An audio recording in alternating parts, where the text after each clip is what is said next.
Hey guys, hope you had a good weekend. This is my third time trying to record this video and my PowerPoint keeps freezing, so I'm a little annoyed, but we will get through it. So the plan is we're going to finish off the packet today. We're going to test part 1 and part 2 of body systems, and then after the long weekend, you guys, I don't know if you know, you have Friday and Monday off. But you do. So after that, we're going to be just wrapping up body systems for the last 2 weeks of school. You are not going to have a final exam in biology, FYI. Okay, so let's try this. Hopefully it works. Okay, so the immune system. The purpose of the immune system is to defend our body from foreign material. Immunity can come in a variety of ways. It can be innate, or it can be adaptive, it can be active, or it can be passive. Innate immunity is when you have a general non-specific immune response. It includes physical barriers, secretions, inflammation, phagocytes, etc. It's a quick response to kill the invaders. An adaptive response would be one that is specific to a pathogen, so it involves memory cells and it is a slower response. Okay, active versus passive immunity. Active immunity is formed by your body's direct active response to a pathogen. Cells in the body remember the pathogen, and this is a long-term immunity. Passive immunity is acquired by the administration of antibodies that are made outside your body. Oh, excuse me. No memory cells are activated, and it is short term.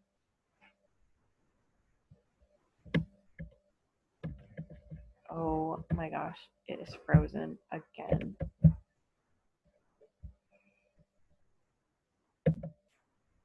Okay, so I'm not going to do the slideshow because I feel like that's when it keeps freezing.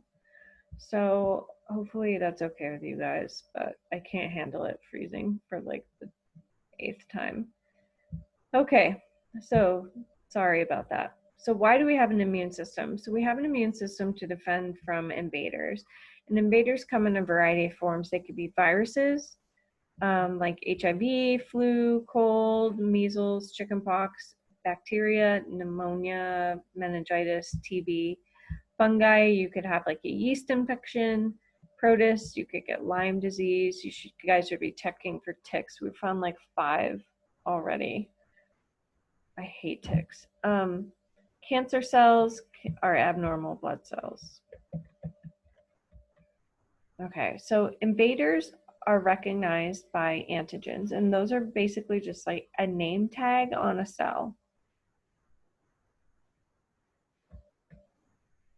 Okay, so the first line of defense is a non-specific defense using external barriers. That could be skin and mucous membranes, excretions like sweat, stomach acid, excuse me, tears, mucus, and saliva.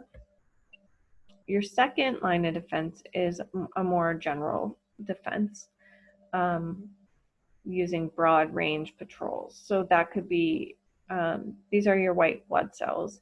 So they attack invaders that get through the skin. They recognize the invader by reading its antigen, which says that it's an invader.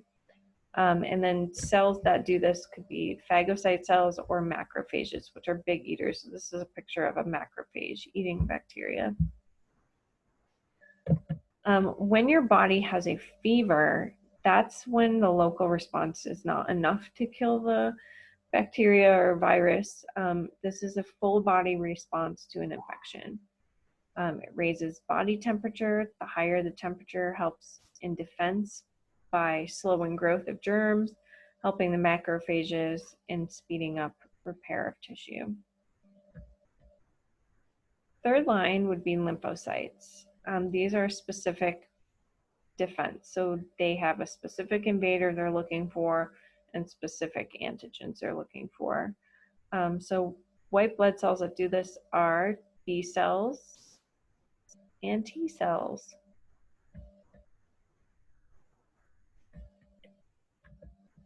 Oh, great. Oh, you guys. I guess it wasn't the full screen that's the problem. I'm just going to go for it. Get this done. Okay, so B cells, these are white blood cells that attack invaders in your blood. They mature in the bone marrow. You can have patrolling B cells, which make the antibodies against an invader right away. Or you can have memory B cells, which remember the invader, can make antibodies quickly the next time and protect you from getting the disease more than once. Okay, so antibodies are just proteins that are made by B cells that tag the invaders in the blood so that the macrophages will eat them. So basically it's a tag that says this is an invader. So the antibody attaches to the antigen. So the antigen, remember, is the protein on the cell, and then the antibody on the cell of the invader. And then the antibody comes in and attaches and tells the macrophage to attack that virus. B cell immune response. Invaders enter, B cells recognize the invaders, they either make antibodies or the memory B cells use reserves to surround and kill the invader. Vaccinations are an exposure to harmless versions of germs. This stimulates an immune system response to produce antibodies to an invader. It's a rapid response in case future exposure happens, and it's most successful against like viral diseases. Like you get your vaccinations for measles, the flu vaccine, stuff like that. In the 1900s, there was a polio epidemic, and then there was a vaccine for it, and so now America is polio free. Okay, protecting you from disease. Vaccinations, the advantage is you don't get the illness, you get long-term immunity, you produce antibodies for life. It works against many viruses and bacteria. A disadvantage is it's not possible against all invaders. So like the flu vaccine, you hear like it's only a certain percentage effective because the virus is changing every year. Another way to protect yourself from disease is mothers breastfeed their babies because the mother's milk gives babies antibodies and keeps them healthy. A way to cure you of disease is through medicine. Antibiotics as a medicine, the advantage is it kills bacteria that have successfully invaded you. They make you well after being sick. Disadvantage, you only can take the medicine after you get sick, so you don't know you're sick to take the medicine in advance. You would need to actually get sick. This only works against bacteria. So if you go to the doctor with a common cold, they'll say, oh, you probably have a virus, and then you don't get any medicine because they don't work against viral infections. Possible development of resistance by bacteria if they are not used correctly, and you can get sick again. Okay, and then autoimmune disease is the disease in which the immune system attacks healthy cells of the body. It can impact one or more parts of the body. It can be hereditary. Examples of this would be like rheumatoid arthritis, which is a joint issue. Psoriasis happens, it's a skin disease. Type 1 diabetes is in your pancreas, MS in your nerves, and celiac disease in your small intestine.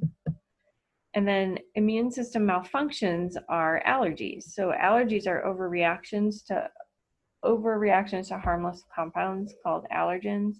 That could be like proteins on pollen or dust mites or from animal saliva, food allergies. So the body mistakenly thinks that they're attackers and has an immune response. Oh my goodness, we made it. Thank goodness. Okay, so I'll post this video. Sorry it was so disruptive, and I'll post some of the links that were included in the slideshow too. And talk to you guys again Tuesday.